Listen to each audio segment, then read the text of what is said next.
Hello world, greetings, peace and grace to you all. In this world you have commanders-in-chief, generals, titans of industry, judges, prosecutors, and a lot of other things. Who am I? Well, if you can tell me, you may know more than I do. But for now, I will say I am the imaginer-in-chief. And imagination is underrated. The root of the word imagination is mag, as in magister, magnanimous, magnificent, as in great. I imagine. I'm the imaginer-in-chief. Imagination is my forte. Where other people see problems, I imagine solutions. Today, I heard about the latest quote-unquote outrage of a couple of African Americans who were arrested for trespassing while waiting for someone at Starbucks. It really is an outrage, and it's upsetting. I'll say that while racism is obviously all over the place and still a problem here in America and all around the world, it's the universal issue is even larger, because although I'm not African American, I too am a victim of profiling, and anybody who's different, strange, poor, moneyless, etc., is a victim of this kind of thing. I know what it's like to be shook down, to be sat on the sidewalk in chains, surrounded by goons with guns, to be beaten up just for making the mistake of running from scary people with guns, etc. I am a man of experience in this world. And what I want to tell you is that it's natural for us to be angry at the police, and I don't blame anybody for that, but I would like to send today a message of compassion to and for the police. First of all, as much as the police have treated me unfairly and badly, just like they have so many of you at various times, on the other hand, police have been my friends, personal friends, relatives, relatives of friends, and they are of us, they are among us, they are other, but they are also of us. And I've met nice police who are well-intentioned. They're just very confused, and the topic of my conversation today, or my monologue, if you don't talk back, is that the police are terrified. What I see in the police are a bunch of scared little boys and girls. They look out into the world and they're terrified. When they have come and met me 9 times, 8 times out of 10, they're full of trepidation. They see things that are scary in their imagination. And to be honest, they create all this. They accuse everybody of lying and are paranoid as can be, and they think everyone's a liar, but they themselves are liars. They come and they harass someone, and they tell them you have to confide in me. Confide in me. I can't help you if you can't confide in me. But they're not there to help you. They're lying. They're there to lock you in chains and throw you in a dungeon.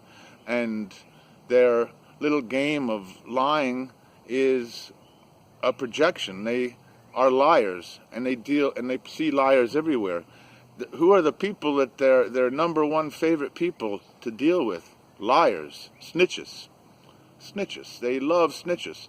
People who, the worst kind of people who sell out their friends to get themselves out of a awkward situation that they created for themselves, or pretend to be friends with somebody to get themselves out by selling those people out. And so the police perpetuate this and do this. And the same thing with the violence. They create criminals by looking for criminals. You all are familiar with the law of attraction. Well, what do you expect the police to attract? With their terror, with their absolute fear, their paranoia. They look out into a scary world, and every person, every stranger they stop is a threat to them. And they approach with their gun ready, trained to draw and kill at the first sight of anything scary. And they do, over and over, kill, kill, kill.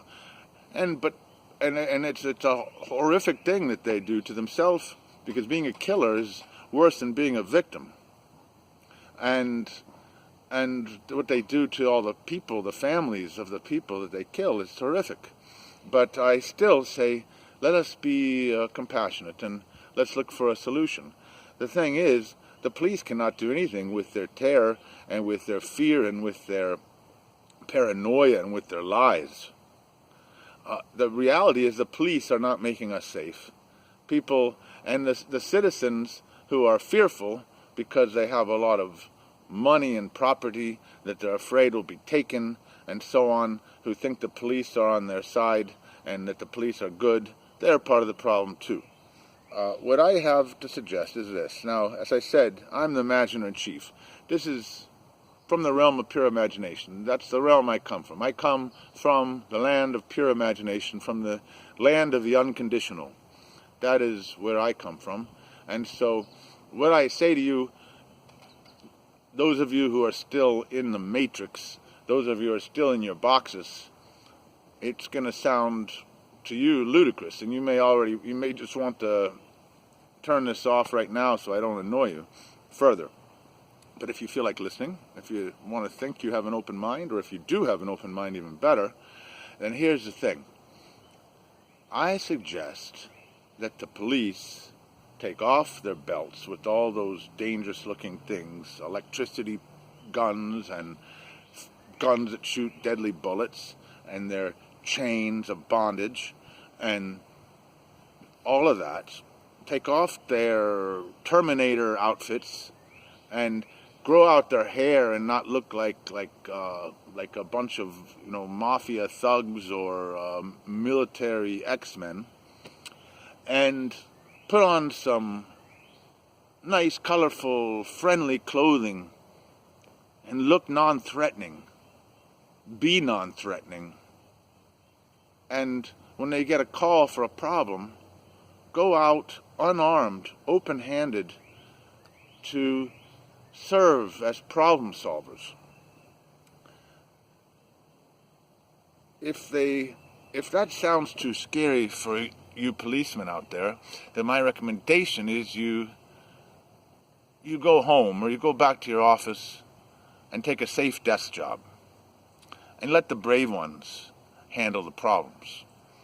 And in terms of putting this kind of idea into practice, I don't think that's too likely to happen with the police that we have now, with their culture of fear and violence and lies. So I suggest that that you look around you and send this video or just my ideas to the most progressive city, the most progressive mayor in the country, one who's dealing with the problem of violence and police violence, and suggest this. What we do is we send the policemen back to their barracks and keep them there in reserve for those days when there's some kind of mass lunatic with a gun that they think they have to answer. But for day-to-day issues, we create a new kind of force, a problem-solving force. No guns, no weapons, no chains, and let our budget be half of the police budget. Just half, or maybe even a quarter, including the budget for fancy cars and guns and chains and bullets and military trainings and all the equipment and the cost and maintenance and the cost of the jails and the cost of the jailers and the cost of the prosecutors and the cost of the judges and of the defense attorneys and so on and so forth. Take all that number and then cut it in half or a quarter if you want and give it to us to create a new kind of force. A force of problem solvers, of the bravest of the brave, of those that embody the purest virtues of the Christian religion, of the Buddhist religion, of the Islamic religion. Brave people, first responders, a new kind of first responder, who will go when there's a problem. What's the biggest problem police respond to? A burglary, or a fight, or domestic abuse, where they often get killed or kill people. Let it be a new kind who comes with a nice, friendly outfit that speaks peace with open hands and and empowered with all that money that's wasted in all of your guns and violence and instruments of oppression, and take that and give checkbooks to this new police force. Checkbooks and a bag full of marijuana. Marijuana cigarettes. And let them come, and when there's a problem, they come with their hand and say, "Hey, peace, how is things going? What's the problem here? Can we help? You want to smoke a little weed? Here, let's smoke. Tell me about your problems. What is it your wife is doing to upset you? What's your husband doing that's upsetting you? What's wrong with your child? What's wrong with your employer? Why are you burglarizing this house? Why are you scaring the people in this house? What's wrong in your life that makes you do this? How can I help?" And they may tell you any one of a number of common stories that exist all across this great land of ours, and say that if I was the first one, the chief of this new imaginary force, I would say, "Hey, I got an idea. Have you ever been to Puerto Rico? Do you know it's a paradise? Tropic islands, coconuts, avocados and bananas growing like money on trees, and beautiful waters? Or have you ever been to Machu Picchu? What if we get you a ticket and a little place to stay and send you on a little vacation? How about that? All by yourself, or the two of you together if you think you could handle it. Let's take some stress off." Or you don't have money to pay the bills, you're fighting over money, you're fighting over drinking. How about you come out to a special place where healing takes place and where we'll teach you how to be happy? Yeah, we have that. What about this? This is a new idea. Of course it's radical, but it's very doable. I'm looking for a mayor or some other leader in this society who could take the idea and run with it. I would volunteer.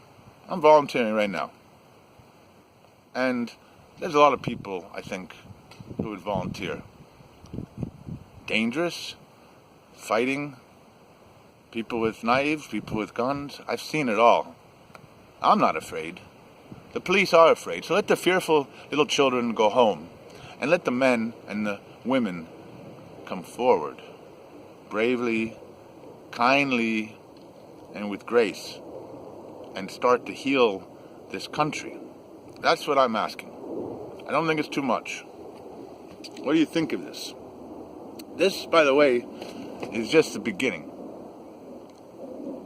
I have a lot of other plans to save this country from itself.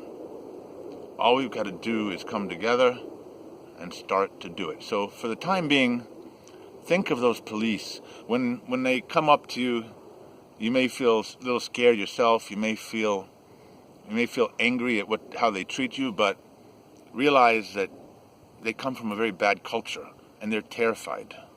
They are conditioned to be fearful. and to be terrified, and they are. They're so scared. Poor little boys. And of course they do wrong. When people are afraid, they're dangerous.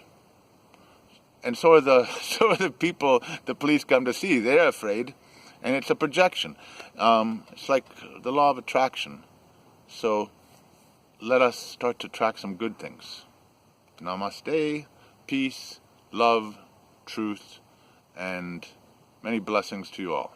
Thank you.